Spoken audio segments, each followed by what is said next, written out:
Moldova's president Maia Sandu said that authorities have clear evidence of Russian interference and, quote, fraud of unprecedented proportions at the vote on the 20th of October. But with the presidential elections now going into the second round, what can Russia do within the next 10 days to influence that vote? Moldovan authorities claim that there have been a few attempts by Russian and pro-Russian forces to influence the result of the vote and consequently to destabilize Moldova.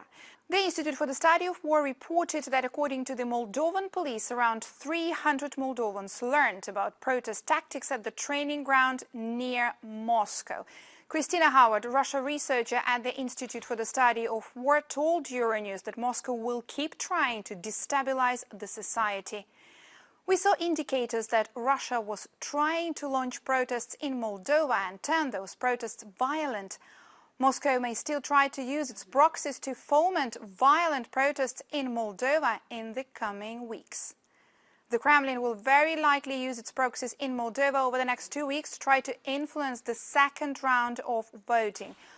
Moscow is also not going to accept the results of the referendum easily, and the Kremlin has already started to claim that the voting was not free and fair.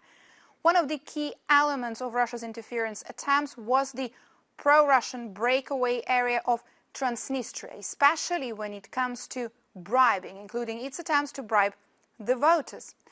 Kremlin proxies in Moldova were bribing Moldovan voters with Russian money, but the Moldovans could only receive the cash through a complex series of bank transfers, including through banks in Transnistria.